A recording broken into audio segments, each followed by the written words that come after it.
नहीं चाहिए। स्नेहा जी, राधे राधे महाराज जी। महाराज जी, बिस्तर पर बैठकर हम नाम जप कर सकते हैं क्या? हाँ, जरूर कर सकते हैं। शौचालय में भी बैठकर कर सकते हैं। अपवित्र पवित्रो वा सर्वावस्थांगतोपि वह या स्मरेत पुंडरीकाक्षम सवायाभ्यंतर शुचि। वाय और अभ्यंतर से परम पवित्र रहता है जो भगवान का नाम जप करता है। गुरुमंत्र नहीं जप सकते। जिस बिस्तर पर गृहस्थ धर्म का प्रयोग होता है उस बिस्तर पर गुरुमंत्र नहीं जप सकते। शौचालय में गुरुमंत्र नहीं जप सकते। अपवित्र दशा में गुरुमंत्र नहीं जप सकते। लेकिन नाम ऐसी दशा में भी नाम जपा जा सकता है। शौचालय में भी नाम जपा जा सकता है। उस बिस्तर पर भी बैठकर नाम जपा जा सकता है। कपिल जी, सिकंदराबाद। श्री हरिवंश महाराज जी। महाराज जी, गोस्वामी तुलसीदास जी महाराज जी कहते हैं कि जा पर कृपा राम की हुई ता पर कृपा करें सब कोई। महाराज जी, लेकिन महाराज जी फिर भी देखा जाता है कि लोग पूर्व में भी और अभी भी भगवत प्राप्त महापुरुषों से भी द्वेष करने लग जाते हैं। महाराज जी, ऐसा इसका भाव या इसका रहस्य क्या है? देखो, द्वेष करना भी कृपा है हमारे लिए। आपकी दृष्टि में ऐसा लग सकता है कि अकृपा है। वो व्यक्ति उस भागवतिक पुरुष के ऊपर अकृपा कर रहा है जो द्वेष कर रहा है। लेकिन भागवतिक दृष्टि से देखो तो कृपा कर रहा है। वो द्वेष करके जब प्रतिकूलता और अपमान करेगा तो उसको अपनी स्थिति का अनुभव होता है। जब हृदय शांत और निर्विकार होता है तो वो उसकी स्थिति का अनुभव कराने में, स्थिति को परिपक्व करने में सहयोगी हुआ तो कृपा हुई कि नहीं? मान लो आप अपमान करते हैं और हमारी मुस्कुराहट ज्यों की त्यों रहती है, हमारे हृदय में कोई हलचल नहीं होती, तो आप हमारी स्थिति का बोध कराने वाले हुए ना, तो आप कृपा की ना हमें हमारे ऊपर। इसलिए अकृपा है नहीं। सब पर भगवान की जो कृपा है वो सब तरह से आती है। भगवान की कृपा अनुकूलता में भी है और प्रतिकूलता में भी है, सम्मान में भी है, अपमान में भी है, आदर निरादर, निंदा स्तुति, सब में भगवान की कृपा को जो देखता है वही वास्तविक देखता है। जो ऐसा नहीं देखता अभी उसकी दृष्टि ठीक नहीं है। समझ पा रहे हैं? एक शिष्य जो उनसे समर्पित है उसका क्या कर्तव्य है? अगर कोई उनके गुरु की निंदा करता है तो कान में अंगुली डाल के चल देना चाहिए, क्योंकि संसार की अलग अलग दृष्टि है। तो वो अपनी दृष्टि में है, लेकिन हम देख रहे हैं हमारे भगवान इस रूप में भी है, हमारे भगवान इस रूप में है। तो निंदा और प्रशंसा ये सबकी होती रहती है, भगवान से लेकर के भगवत भक्तों से लेकर सबकी। तो उनमें से जिनकी दैवी बुद्धि होती है वो तो श्रद्धा करते हैं, और जो आसुरी बुद्धि के लोग होते हैं वो अपने आप द्वेष करते हैं संतों से। वो बुराइयां ढूंढ करके बुराइयों का वर्णन करते हैं, अपनी मानसिकता की बुराइयां। तो हमारे जैसे गुरुदेव की कोई निंदा करे तो हमको दूसरा पक्ष अच्छा लगता है। तो कान मूंदी न तो चले पाए, श्रवण मूंदी न तो चले, कान में अंगुली डाले राधा राधा, वहां से चल दे, खत्म। वो उसका विचार है, वो उसकी धारणा है, हमको अपने भाव से चल देना चाहिए। आज तक कभी एक पक्ष नहीं मिला, दो पक्ष सदैव रहे, इसीलिए इसका नाम दुनिया है।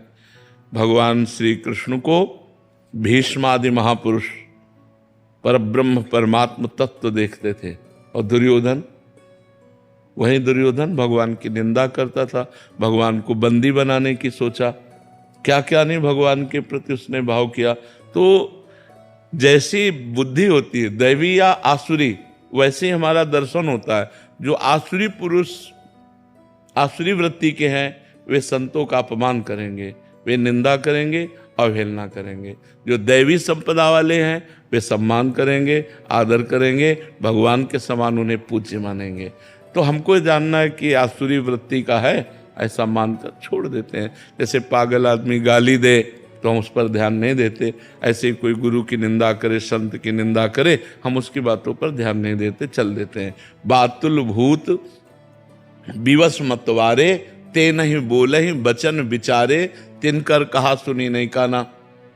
जो बुद्धि शुद्ध नहीं है तो कुछ भी बोल सकते हैं, कुछ भी बोल सकते हैं।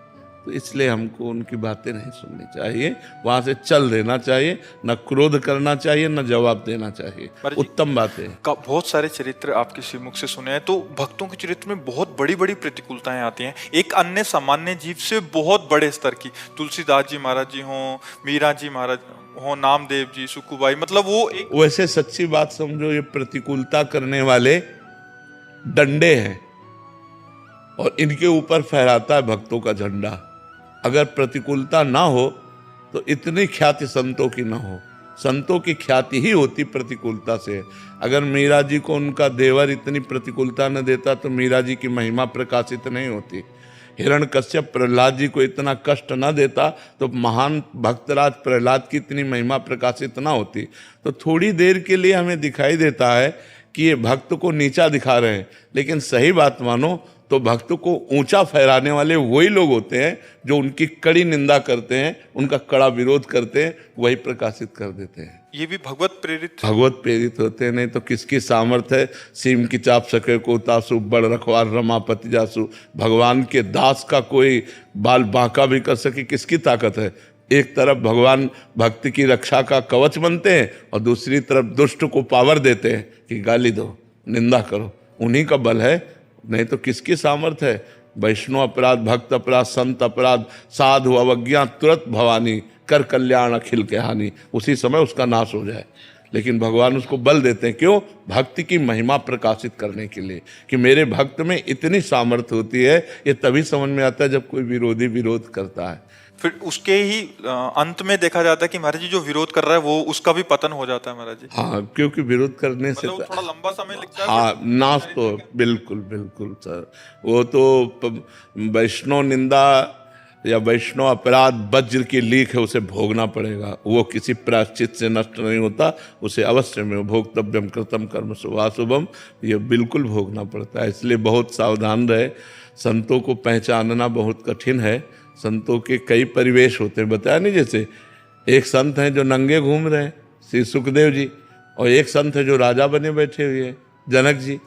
एक संत हैं जो केवल दुर्वांकुर दूर का रस पीते हैं, दुर्वासा जी, और एक संत है अम्बरीश जी, चक्रवर्ती सम्राट है। दुर्वासा जी को भी भ्रम हो गया कि अम्बरीश ऐसा कैसे हो सकता है, और सुदर्शन चक्र हर समय अम्बरीश जी की सुरक्षा मिला। संत वेश से नहीं, संत स्थिति कहते हैं। वेश मात्र में तो भुलावा भी हो सकता है, छलावा भी हो सकता है, लेकिन संत स्थिति होती है। अगर बिल्कुल बिल्कुल वो पैंट शर्ट में भी है और स्थिति है तो वो संत है। देखो विभीषण जी राजमंत्री हैं और रावण के भाई हैं, और भगवान के जब सामने आए तो कहा तुम सारीखे संत प्रिय मोरे, धरो देह नहीं आन निहोरे। आप जैसे संतों के लिए मैं शरीर धारण करता हूँ, भगवान ने विभीषण जी को कहा। तो वहाँ विभीषण जी का कोई लाल पीला वेश नहीं था, वो अपने राजमंत्री स्वरूप से थे, लेकिन हृदय संत है। इसलिए भगवान ने कहा तुम सारी के संत प्रिय मोरे। प्रमाणित कर दिया भगवान शिव ने कि विभीषण जी संत हैं। जब लात मारा रावण ने और उन्होंने कहा तुम पितु सरस भले मोहि मारा, राम भजे हितनाथ तुम्हारा, तो भगवान कैलाशपति बोल उठे उमा संत कही यही बढ़ाई, करत मंद जो करे। उमा ये संत है विभीषण, यही संत की महिमा है कि वो मंद कर रहा है, वो उसकी भलाई कर रहा है।